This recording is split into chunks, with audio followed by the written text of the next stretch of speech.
नमस्कार। विज्ञान, प्रौद्योगिकी, नवाचार और आविष्कार के कार्यक्रम ज्ञान विज्ञान में आपका स्वागत है। मैं हूं स्मृति रस्तोगी। पिछले कुछ हफ्तों से हम लगातार कोरोना संकट और उससे जुड़े वैज्ञानिक समाधानों की जानकारी आप तक पहुंचा रहे हैं।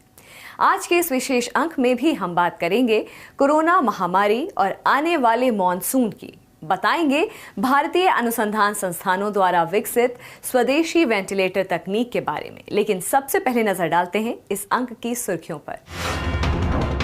कोरोना संकट में मौसम के बदलाव से क्या हो सकती हैं चुनौतियां? चक्रवात और बाढ़ जैसी प्राकृतिक घटनाओं का हो सकता है सामना। विज्ञान एवं प्रौद्योगिकी विभाग का 49वां स्थापना दिवस। लॉकडाउन के बीच वीडियो कॉन्फ्रेंसिंग से मनाया गया समारोह। कोरोना को मात देने के लिए स्वदेशी वेंटिलेटर, अनुसंधान संस्थानों द्वारा कई सस्ते और बहुआयामी विकल्प तैयार। अब खबरें विस्तार से। भारत में हर साल गर्मियों के साथ चरम मौसम का प्रभाव देखने को मिलता है। ऊष्म लहर, तटीय चक्रवात, भारी वर्षा और बाढ़ देश के बड़े हिस्से को प्रभावित करती हैं। कोविड-19 संकट के दौरान ये प्राकृतिक घटनाएं दोहरी चुनौती बन सकती हैं। ऐसे में आपदा प्रबंधन इकाइयों के सामने ऐसी प्राकृतिक आपदाओं के साथ साथ लोगों को कोरोना संक्रमण से भी बचाना होगा। क्या हमारी व्यवस्थाएं इन परिस्थितियों से निपटने के लिए तैयार हैं? जानने के लिए देखते हैं ज्ञान विज्ञान की एक खास रिपोर्ट। पिछले कुछ दशकों में बदलते मौसम ने आम प्राकृतिक घटनाओं को भी अप्रत्याशित और विनाशकारी बना दिया है। मानसून के नजदीक तटीय क्षेत्रों में चक्रवात का खतरा, मानसून के दौरान भारी वर्षा और बाढ़ का प्रकोप, लू यानी हीट वेव का जोखिम। हर साल मौसम से जुड़ी ये घटनाएं देश के किसी न किसी हिस्से में दोहराई जाती हैं। मानसून के दौरान मौसमी बीमारियों का प्रकोप भी जनजीवन को प्रभावित करता है। सवाल ये उठता है कि कोरोना वायरस महामारी के दौरान ये चरम मौसम घटनाएं आपदा प्रबंधन पर क्या असर डालेंगी? जाहिर है, कोविड-19 संक्रमण से जूझ रहे राष्ट्र के सामने ये मौसमी घटनाएं दोहरी चुनौतियां खड़ी कर सकती हैं। ज्ञान विज्ञान की टीम ने इस बारे में बात की पृथ्वी विज्ञान मंत्रालय के सचिव डॉक्टर एम राजीवन से। COVID-19, which is very unfortunate crisis we are facing now, has really added another dimension. For example, if tropical cyclone really forms now and it is affecting a coast, I am not saying that it is going to come now, but if it comes, for example, this season is prone. For example, Fani came in sometime in April, end of April and May. So this May and June we can expect tropical cyclones, especially over East Coast. And if cyclone comes, and already we have this kind of precautions and protocols related to COVID-19, for example, social distancing, etc. So these administrators, especially state government and central government, will have serious difficulties in managing the such kind of situation. And for example, we may have to evacuate people and put them in some place, one place, for example, shelters. And even in this will happen in monsoon season also. For example, flooding can happen, and we are able to tell the people as well as the government almost 2 to 3 days in advance. But then what we will do, we may have to evacuate people, especially in the low-lying areas, staying in low-lying areas, to a good place, shelters. So this has given an additional dimension to the COVID-19 situation. Bharat के मौसम विज्ञान विभाग ने पिछले कुछ समय में महत्वपूर्ण उपलब्धियां हासिल की हैं। IMD का कवरेज क्षेत्र बढ़ा है। नवीन और अत्याधुनिक तकनीक ने कम समय में सटीक पूर्वानुमानों और चेतावनियों को आसान किया है, जिनके चलते चक्रवात या बाढ़ जैसी आपदाओं की समय रहते जानकारी मिल जाती है। कई बार आपदा प्रबंधन इकाइयों को लोगों को सुरक्षित स्थानों पर विस्थापित करना होता है। लेकिन कोविड-19 के इस संकट में जहां सोशल डिस्टेंसिंग और सैनिटाइजिंग संक्रमण से बचाव का अहम तरीका है, इन प्राकृतिक घटनाओं में लोगों को जोखिम वाले स्थानों से निकालना और उन्हें सुरक्षित स्थानों पर पहुंचाने के साथ साथ कोरोना संक्रमण से भी बचाना एक नई चुनौती हो सकती है। राष्ट्रीय आपदा प्रबंधन प्राधिकरण, राज्य आपदा प्रबंधन इकाइयों को इस वक्त नई रणनीतियां तैयार करने की जरूरत है। इसके लिए सभी संबंधित विभागों के साथ तालमेल बनाया गया है। मौसम विभाग अन्य इकाइयों के साथ लगातार सूचनाएं और सुझाव साझा कर रहा है। We have, for example, tropical cyclone, we have best of best facilities, capabilities. We have observations, and observations mean including surface observations, upper air observation, aircraft, satellites, and we have almost 26 radars now, weather radars, and especially along the east coast. So no cyclone can come and enter into the land without being detected. Satellite is looking from top. So we have good observation, and we have good modeling capability, prediction models. We have best of best models now. We have one of the best models we have now, 2 systems, and we have good computing power, and we have all trained people. And that is more powerful than anything else. We are all well-trained scientists we have in our ministry. So we are able to do good job. जहां एक तरफ corona के कहर ने जनजीवन को बुरी तरह प्रभावित किया है, वहीं इस महामारी के दौरान कुछ सकारात्मक नतीजे भी सामने आए हैं। जैसे लंबे लॉकडाउन से पिछले कई दशकों में पहली बार प्रदूषण की मात्रा में भारी कमी देखी जा रही है। जल स्रोत साफ हुए हैं, वाहनों और फैक्ट्रियों से होने वाले प्रदूषण में कमी आई है। इससे ये भी पता लगता है कि पर्यावरण को सबसे ज्यादा नुकसान मानव गतिविधियों से ही हो रहा है। ताजा स्थिति एक नए तरह के उपाय की तरफ इशारा कर रही है, जिससे पर्यावरण को बचाया जा सकता है। COVID-19 had a lot of effect on air pollution. It has reduced sharply, not only over India and everywhere, the whole world, because we have stopped our activities. We have been in our homes, and also it has improved the water quality. We have, for some observation taken from CPCB at many places in Yamuna and Ganga rivers. It's a good lesson that, and one important lesson coming out is really we are damaging our environment. Our activity is only increasing the air pollution, water quality. So we should be able to find out what are the major activities which are causing this increase in air pollution, and we should be able to, when really all lockdown is improved and when we really go to the normalcy, we should be able to take some policy decisions and what are the things which we need to really control. It's not a secretary as MOES, but as a person, I would like to really recommend especially for some people, work from home, and maybe one day in a week, work from home, especially people working in ITs and some senior government offices. I think we should allow that. And so these are all caused by transport, these are all caused by local industries, and so we can really control. कोविड-19 संकट के दौरान हमारे वैज्ञानिकों, शोधकर्ताओं को अपनी रणनीतियों पर दोबारा विचार करने और नई परिस्थितियों के अनुसार समाधान विकसित करने का भी एक मौका मिला है। इस महामारी ने अन्य आपदाओं और स्थितियों के लिए भी तैयार रहने की सीख दी है, जिनमें भविष्य में मौसम और जलवायु परिवर्तन की चुनौतियां भी शामिल हैं। There's no doubt we'll have more and more heat waves and more higher temperatures that can add to more miseries to the health of the people. As also we can expect more diseases. And second aspect is more extreme weather, precipitation events, rainfall events, and flash floods, urban floods. These are all the two important things which we can expect in the future. We have to prepare both in different aspects. For example, we need to prepare very well to predict those events at least some 3-4 days before, enough time for taking action.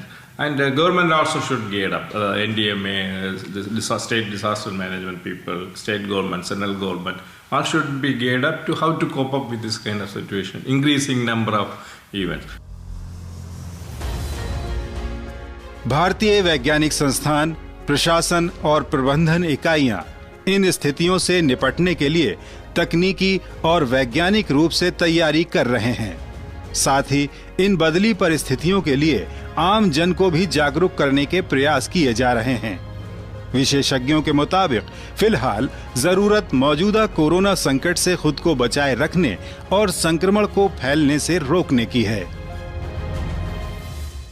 Strictly follow the norms given by the government, strictly follow the protocol, use this mask when they go out, and also keep a distance. And also government is recommending for using Arogya Setu mobile app, which we should definitely use. And be careful, and also we should not be really panic. And it's a very unfortunate crisis, but I am very sure that we should be optimistic. I am very sure that we will cross over this crisis, and we'll get the normalcy will be restored very soon. ज्ञान विज्ञान में वक्त हो गया है एक छोटे से ब्रेक का, लेकिन आप कहीं मत जाइएगा, हम अभी हाजिर होते हैं।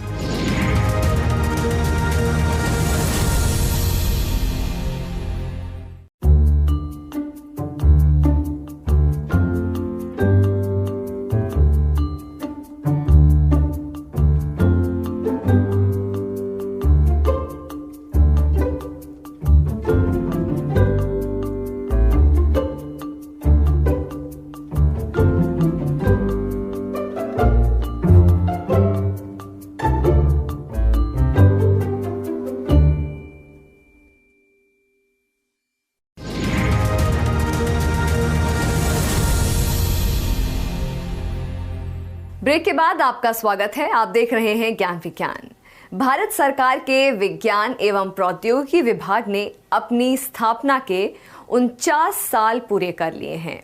3 मई को विभाग ने अपना स्थापना दिवस समारोह मनाया। कोरोना संक्रमण के दौरान ये ऑनलाइन आयोजन किया गया, जिसमें वीडियो कॉन्फ्रेंसिंग के द्वारा मंत्रालय सहित विभाग से जुड़ी सभी प्रयोगशालाओं और संस्थाओं को जोड़ा गया। कार्यक्रम पर ज्ञान विज्ञान की एक खास रिपोर्ट। देश में जारी लॉकडाउन के बीच भारत सरकार के विज्ञान एवं प्रौद्योगिकी विभाग ने अपना 49वां स्थापना दिवस मनाया। 3 मई को मनाए गए इस ऑनलाइन समारोह में केंद्रीय विज्ञान एवं प्रौद्योगिकी, स्वास्थ्य एवं परिवार कल्याण और पृथ्वी विज्ञान मंत्री डॉक्टर हर्षवर्धन ने वीडियो कॉन्फ्रेंसिंग द्वारा सभी स्वायत्त संस्थानों और डीएसटी के अधीनस्थ कार्यालयों के प्रमुखों के साथ बातचीत की, जिसमें मौजूदा कोरोना प्रकोप से निपटने के लिए उनके द्वारा किए जा रहे प्रयासों पर चर्चा की गई।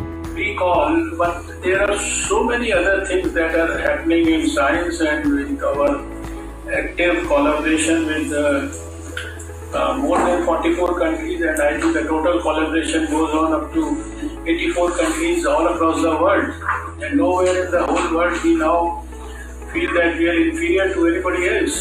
So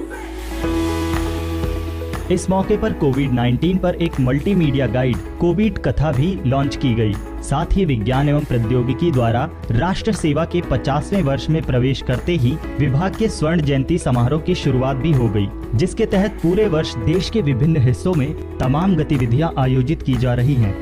इस मौके पर डीएसटी सचिव प्रोफेसर आशुतोष शर्मा ने भी विभाग की उपलब्धियों पर खास चर्चा की। साल 1971 में स्थापित किए गए विज्ञान एवं प्रौद्योगिकी विभाग ने अपने 49 वर्षों के सफर में देश के विज्ञान एवं प्रौद्योगिकी नवाचार के क्षेत्र में अहम योगदान दिया है।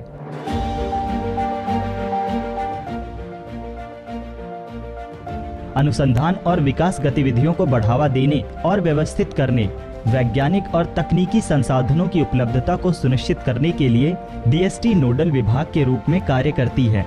देश के अनुसंधान संस्थान और प्रयोगशालाओं के नेटवर्क के माध्यम से ये विभाग उभरते क्षेत्रों में अनुसंधान पर विशेष जोर देने के साथ विज्ञान और प्रौद्योगिकी के नए क्षितिज की खोज करता है। डीएसटी ने इंक्यूबेटरों और स्टार्टअप की संख्या में उल्लेखनीय वृद्धि के साथ काफी प्रगति की है। इसकी महत्वपूर्ण पहलों में एक है युवा वैज्ञानिकों को उनके शोध कार्यों पर लोकप्रिय विज्ञान लेख लिखने के लिए प्रोत्साहित करने की योजनाएं और कार्यक्रम।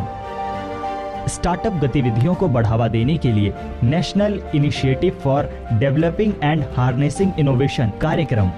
युवा छात्रों को अभिनव रूप से सोचने के लिए प्रोत्साहित करने के लिए million minds augmenting national aspiration and knowledge, national mission on interdisciplinary cyber physical systems.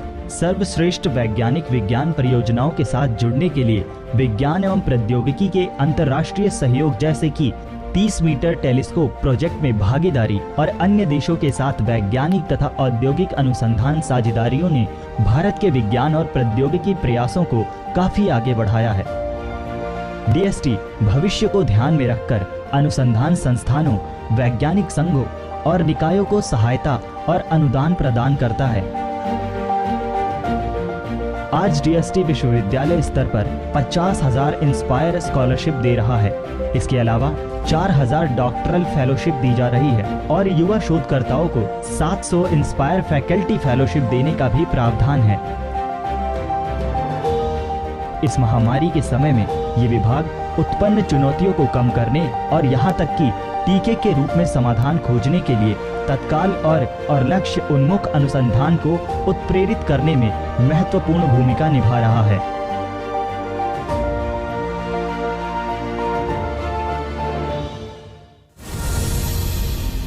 ज्ञान विज्ञान में फिलहाल वक्त हो गया है एक और छोटे से ब्रेक का। अभी लौटते हैं, आप हमारे साथ रहिए।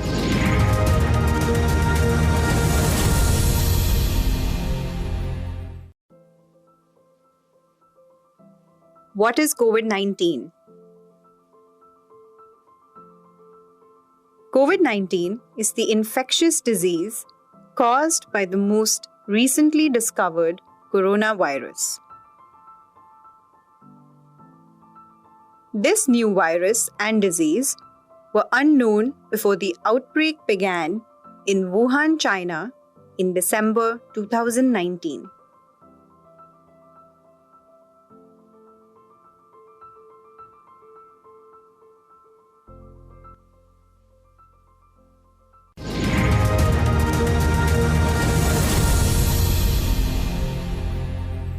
ज्ञान विज्ञान में आपका एक बार फिर स्वागत है। वैश्विक महामारी के इस संकट में हमारे देश के वैज्ञानिक संस्थान लगातार कोविड-19 का समाधान तलाश कर रहे हैं। ऐसे ही समाधानों से जुड़ी कुछ खबरें हमारे सेगमेंट साइंस एक्सप्रेस में।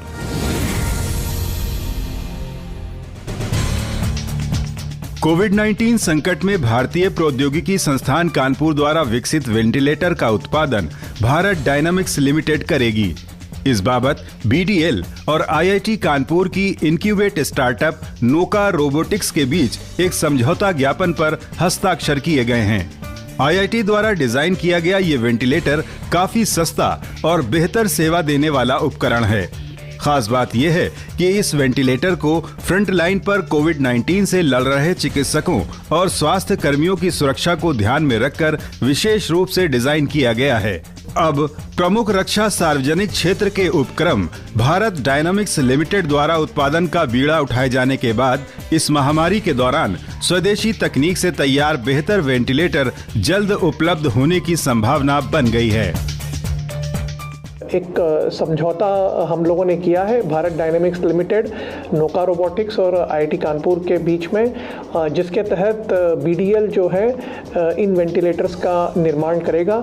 जैसा कि आप जानते हैं कि कोविड-19 के चलते हुए हमारे देश के अस्पतालों में वेंटिलेटर्स की आवश्यकता रहेगी और हमें बड़ी खुशी है कि हमने यह वेंटिलेटर मेक इन इंडिया के तहत पूरा यहाँ पर ही विकसित किया है और हम एक 1.5 महीने के छोटे अंतराल में एक वर्ल्ड क्लास प्रोडक्ट को बनाने में सफल रहे हैं। आशा है कि भारत डायनामिक्स लिमिटेड इसका निर्माण अभी शीघ्र ही करने लगेगा और मई के अंत तक हम बड़ी मात्रा में वेंटिलेटर्स सप्लाई करने में सक्षम रहेंगे। भारतीय विज्ञान शिक्षा एवं अनुसंधान संस्थान पुणे के वैज्ञानिकों ने भी एक सस्ता, बहुमुखी सुविधाओं से लैस और अधिक संख्या में उत्पादन किए जा सकने वाला वेंटिलेटर विकसित किया है। आइसर के वैज्ञानिकों ने पिछले 1 महीने के अंदर ही ये उपकरण तैयार करने में सफलता हासिल की है, जो कि अपने आप में एक उपलब्धि है। इसके लिए कई तरह के डिजाइन और मॉडल्स का अध्ययन किया गया, जिसमें से मिलान और फ्लोरिडा में इस्तेमाल किए जा रहे वेंटिलेटर मॉडल्स के आधार पर स्वदेशी तकनीक और पुर्जे विकसित कर ये खास वेंटिलेटर तैयार किया गया है। Once we started looking at the 2 designs, one from Milan and one from Florida, we got into the details of both of the designs and finally ended up designing a very hybrid version of that because of the unavailability of the components that were used in designing those 2 ventilators. So we came up with our own bill of materials and we started working on different prototypes of that, and after like 4 to 5 iterations we settled down to a version which we think can be completely made with locally available components without relying much upon any imported components. कोविड-19 को ध्यान में रखकर इस ventilator में पारंपरिक सुविधाओं के अलावा खास फीचर्स जोड़े गए हैं, जिन्हें ऑपरेटर्स आसानी से उपयोग कर सकते हैं। साथ ही इस वेंटिलेटर प्रणाली को स्मार्टफोन द्वारा भी ऑपरेट किया जा सकता है, यानी कोरोना संक्रमण में बार-बार बिना मरीज के संपर्क में आए निगरानी की जा सकती है। It is kept simple, efficient, as well as incorporates most of the design requirements which ventilators who cater to COVID patients have.